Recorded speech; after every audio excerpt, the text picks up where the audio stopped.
જિલ્લા પંચાયતના રજૂ થયેલા બજેટ અંગે ભુજમાં યોજાઈ પ્રેસ કોન્ફરન્સ. વિરોધ પક્ષના નેતાએ કર્યા આક્ષેપ. જિલ્લા પંચાયતના પ્રમુખ કૌશલ્યાબેન જયંત માધાપરિયાના 1 વર્ષના શાસનકાળમાં વહીવટ તદ્દન નિષ્ફળ ગયાનો કોંગ્રેસે આક્ષેપ કરતા કહ્યું હતું કે વર્ષ 2016 અને 17ના અંદાજપત્રની મુદત પૂરી થવાને માત્ર 2 મહિના બાકી છે, છતાં સ્વભંડોળમાંથી વિકાસ કામો માટે કરાયેલી 30 કરોડની જોગવાઈમાંથી માત્ર 2.5 કરોડ એટલે કે 8% જ વિકાસ કામો થયા છે. ત્યાં આગામી બજેટ રજૂ થવાનો વખત આવી ગયો છે. જિલ્લા પંચાયતનો વહીવટ ભાજપ કાર્યાલયમાંથી ચાલે છે. એટલું જ નહીં, પદાધિકારીઓનું નહીં પણ સરકારી બાબુઓનું રાજ ચાલે છે તેવો આક્ષેપ જિલ્લા પંચાયતના વિપક્ષી નેતા વેલજી કાથણ હુંબલે ઉમેદ ભવન ખાતે યોજેલી પત્રકાર પરિષદમાં કર્યો હતો. તેમણે કહ્યું હતું કે જિલ્લા પંચાયતના પ્રમુખ જાતે કોઈ જ નિર્ણય લઈ શકતા નથી, ડીડીઓ ગણકારતા નથી, જેના પુરાવા રૂપે જણાવ્યું કે ખાસ કરી અને જિલ્લા પંચાયતના કર્મચારીઓની બદલીના નિર્ણયોમાં પ્રમુખની મંજૂરી લેવામાં આવતી નથી. મોટાભાગના કર્મચારીઓની બદલીના કિસ્સામાં પ્રમુખને પણ પ્રેસ અને મીડિયા મારફતે જાણકારી મળે છે. જિલ્લા પંચાયતમાં બિનખેતીના કેસો મંજૂર કરતા પહેલા તમામ કેસની ફાઇલો ભાજપના કાર્યાલયમાં જાય છે. અધુરાશો હોય તો પણ ભાજપ કાર્યાલયના ઇશારે ફાઇલ મંજૂર કરવામાં આવે છે. કારોબારી સમિતિમાં બિનખેતીના કેસ મૂકતા પહેલા એક ફોર્મ્યુલા અમલમાં મૂકવામાં આવી છે, જેમાં ડીડીઓ ભાજપ કાર્યાલયના કારોબારી ચેરમેન તેમજ પ્રમુખના ક્વોટા નક્કી થયા છે. વહીવટ થયા પછી જ ફાઇલો કારોબારી સમિતિમાં મૂકવામાં આવે છે. વી.કે. હુંબલે ઉમેર્યું હતું કે બિનખેતી કેસોનું લાયઝનિંગ જિલ્લા પંચાયતના જૂના અને જાણીતા સભ્યો ડાયરેક્ટ ડીડીઓ સાથે વ્યવહાર લઈ મંજૂર કરાવી દે છે. બજેટમાં જોગવાઈ કર્યા છતાંય કામો નથી કરાયા. તે અંગે વિગતો આપતા કહ્યું હતું કે પશુપાલન ક્ષેત્રમાં ₹22 લાખની જોગવાઈ સામે આજ દિવસ સુધી એક પણ રૂપિયો ખર્ચ કર્યો નથી. તેવી જ રીતે પદાધિકારીઓને તાલીમ અને પ્રવાસ માટે બજેટમાં જોગવાઈ કરી, પરંતુ એક પણ રૂપિયો વાપર્યો નથી. દરમિયાન કોંગ્રેસના જિલ્લા પ્રમુખ નરેશભાઈ મહેશ્વરીએ લખપત તાલુકા પંચાયતના શાસક પક્ષના નેતા પી.સી. ગઢવીને લખપતની જમીન મુદ્દે ખોટી રીતે હેરાનગતિ કરાતી હોવાનો આક્ષેપ કર્યો હતો.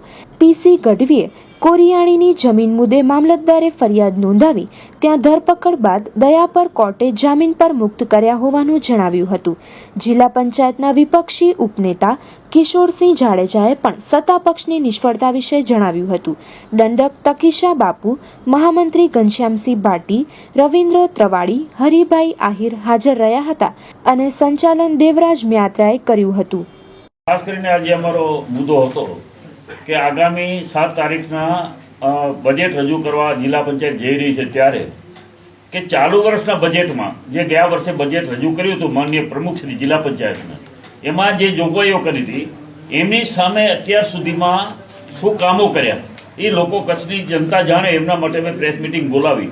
તો 2-3 મુદ્દાઓ અમારે ખાસ કહેવાના કે ગયા વખતે જિલ્લા પંચાયતના બેન શ્રી અમારા પ્રમુખશ્રીએ બજેટના નિવેદનમાં પોતાની પીઠ થપથપાવી અને ખૂબ સારું બજેટ આપ્યું એવી વાતો કરી હતી, જેમાં ખાસ કરીને જિલ્લા પંચાયતના સહભંડોળની વાત.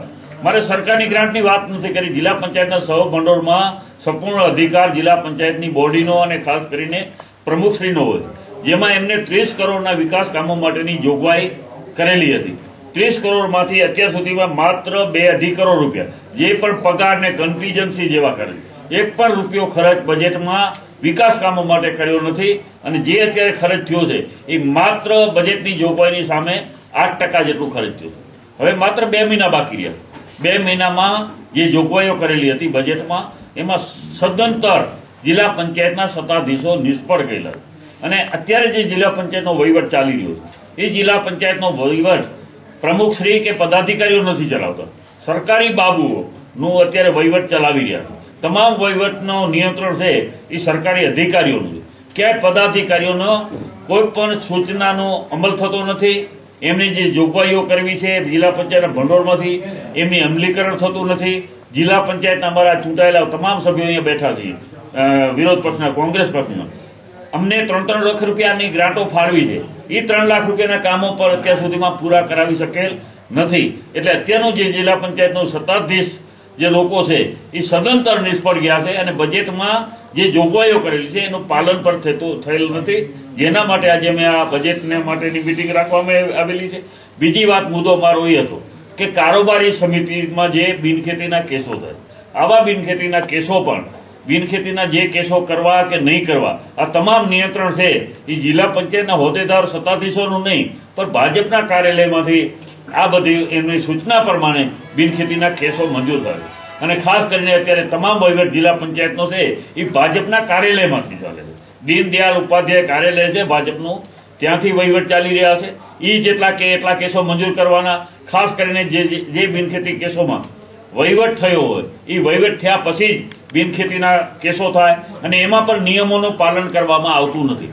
ઘણા કેસોમાં અધૂરાશ હોય એવા કેસો પણ મંજૂર કરી દેવામાં આવે અને ઘણા કેસો પૂર્ણ હોય તો કોઈને કોઈ બહાના હેઠળ અધૂરાશો કાઢી અને વહીવટ ન થયો હોય તો એવા કારોબારીના કેસો પણ મંજૂર કરવામાં આવતા નથી. અને ખાસ કરીને બજેટમાં એક પણ રૂપિયો ખર્ચ્યો જે નથી એમાં શરમજનક બાબત જો કહી શકાય તો પશુપાલન ક્ષેત્રમાં 22 લાખ રૂપિયાની જોગવાઈ હતી, જિલ્લા પંચાયત એક પણ રૂપિયો ખર્ચ કરેલ નથી. કચ્છમાં મોટું પશુધન હોવા છતાં પશુઓના હિતમાં કોઈ કામ કરેલું નથી. પદાધિકારીઓને તાલીમ અને પ્રવાસ માટેની બજેટમાં જોગવાઈ કરેલી હતી, એક પણ રૂપિયો કર્યો નથી. માળખાકીય સુવિધાઓ માટે 2 કરોડ ને 15 લાખ રૂપિયાની જોગવાઈ રાખવામાં આવેલી હતી, પરંતુ પ્રમુખશ્રી આજ દિવસ સુધી એક પણ રૂપિયાનો ખર્ચ કરેલ નથી. કર્મચારી કલ્યાણ માટે 10 લાખ રૂપિયાની જોગવાઈ હતી, જેમાં પણ કંઈ ખર્ચ કર્યું નથી. શ્યામજી કૃષ્ણ વર્મા, જ્યાં બાળકોને પ્રેરણા પ્રયાસ કરવા માટેની 2 લાખની જોગવાઈ હતી, ત્યાં પણ વિદ્યાર્થીઓને પણ આ સરકારે જિલ્લા પંચાયત વાળાઓએ છેતર્યા છે. અને ખાસ કરીને એમને બળવંતરાવ મહેતા સ્મારક, જે આપણા પૂર્વ મુખ્યમંત્રી હતા, ત્યાં સુથરી મધ્યે 5 લાખ રૂપિયાની જોગવાઈ રાખેલી હતી ત્યાંના સમારકામ માળખાકીય સુવિધાઓ માટે, એમાં પણ 1 રૂપિયો ખર્ચ કરેલો નથી. એટલે મોટા ભાગની યોજનાઓ છે, 32 યોજનાઓ છે, એમાંથી 22 કે 24 ઉપર તો 1 પણ રૂપિયો ખર્ચ કરેલ નથી. એટલે મારે કહેવાનો મારે એ મતલબ છે કે હવે જયારે નવું બજેટ આપણે રજૂ કરવા જઈ રહ્યા છે તો આગલા બજેટનો અમે હિસાબ માંગવાના છીએ કે તમે આગલા બજેટમાં કરોડો રૂપિયા હથેળીમાં ચાંદ કચ્છના લોકોને બતાવેલો હતો કે અમે આ કામ કરશું, આ કામ કરશું, આટલો વિકાસ કરશું, એનું શું થયું? તો મારે એટલું જ કહેવાનું છે કે ગુરુ કરતા ચેલા સવાયા, જેવી રીતે એમના ભાજપની સરકાર ગુજરાતમાં હોય કે કેન્દ્રમાં હોય માત્ર ને માત્ર જૂઠાણાઓ ફેલાવી રહ્યા છે, એવું જ જૂઠાણાઓ કચ્છની જનતાને ભ્રમિત કરવા માટે જિલ્લા પંચાયતના પ્રમુખશ્રી, એમના પદાધિકારીઓ કરી રહ્યા છે. અને ખાસ કરીને સરકારી બાબુઓ છે એ કોઈ પણ નિયંત્રણ એના ઉપર ચૂંટાયેલા પ્રતિનિધિઓનું નથી. એક વાત હું આપને કહેવા માંગીશ કે આટલો મોટો જિલ્લાનો વહીવટ ચાલી રહ્યો છે, એમાં કર્મચારીઓની બદલીઓ થાય, એમાં ક્યાંય પણ પ્રમુખશ્રીને સાથે પરામર્શ કરવામાં ના આવે અને જ્યારે પેપરમાં આવે, પ્રિન્ટ કે ઇલેક્ટ્રિક મીડિયામાં આવે ત્યારે તો પ્રમુખશ્રીની જાણ થાય કે કર્મચારીઓને બદલીઓ થઈ છે. કોણ પ્રમુખશ્રીનો માન છે? આજે અત્યારે તંત્ર બેફામ બની ગયું છે. ગામડામાં જાઓ તો તલાટીઓ હાજર રહેતા નથી, શિક્ષકોને આટલી બધી ઘટ છે, 2600 શિક્ષકોની જગ્યાઓ કચ્છ જિલ્લામાં ખાલી છે. ગુણોત્સવો ઉજવાય છે કચ્છમાં, પણ બાળકોનું ભવિષ્ય બગડે છે. શિક્ષકોની જગ્યાઓ એક પણ પ્રયાસ એવા ગંભીરતાથી જિલ્લા પંચાયતના હોદ્દેદારોએ કર્યા નથી કે આ જગ્યાઓ ભરાઈ જવી જોઈએ. એવું જ આપણે આરોગ્યનું, તમે 50%થી વધારે ડોક્ટરોની અને એમનો સ્ટાફની જગ્યાઓ ખાલી છે, એમને ભરવા માટેના પ્રયાસો નથી. માત્ર ને માત્ર પદાધિકારીઓ ત્યારે કામ કરી રહ્યા હોય તો ઉદઘાટનો કરવા, ઉત્સવો કરવા, તાયફાઓ કરવા અને તમામ તંત્ર છે એ સરકારની જે ખાસ કરીને વાહવા થાય એવી કામગીરીમાં જોતરાયેલા છે.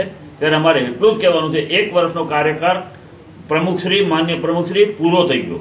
1 વર્ષ બીજો હમણાં સમય પૂરો થઈ જશે, તમારો સમયકાળ પૂરો થઈ જશે. કાંઈક તમારું નામ રહે એવું કામ કચ્છ જિલ્લામાં થવું જોઈએ.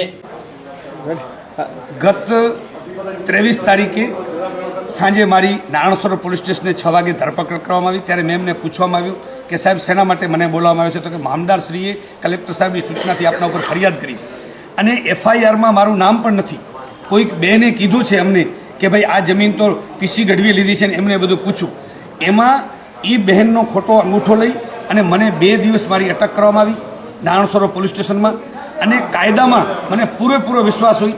સમગ્ર લખપત તાલુકાની જનતા, 500 કાર્યકરો અને અમારા કોંગ્રેસના તમામ ચૂંટાયેલ પદાધિકારીઓ અને જિલ્લાના આગેવાનોના સાથ સહકારથી એ વાતાવરણ અને મીડિયાઓમાં જાણકારી મળી અને નામદાર કોર્ટે એમને વિશ્વાસ આવ્યો કે આ કંઈક ખોટું થયું છે અને કોઈક ભાજપ સરકારના ઇશારાથી આ પીસી ગઢવીની ધરપકડ કરવામાં આવી છે. અને મને ગઈકાલે 467 આવી ભયંકર કલમો હતા, સેશન ટ્રાયલ અને હાઈકોર્ટમાં જામીન મળે એવો ગુનામાં મને નીચલી કોર્ટે મને જામીન આપ્યા. એટલે મને નામદાર કોર્ટ ઉપર પૂરેપૂરો મને વિશ્વાસ જાગૃત થયો અને મને આશા બંધાણી કે આજે નામદાર કોર્ટો જ છે આ સરકારની સામે કોંગ્રેસના કાર્યકરોને ન્યાય અપાવવા માટે.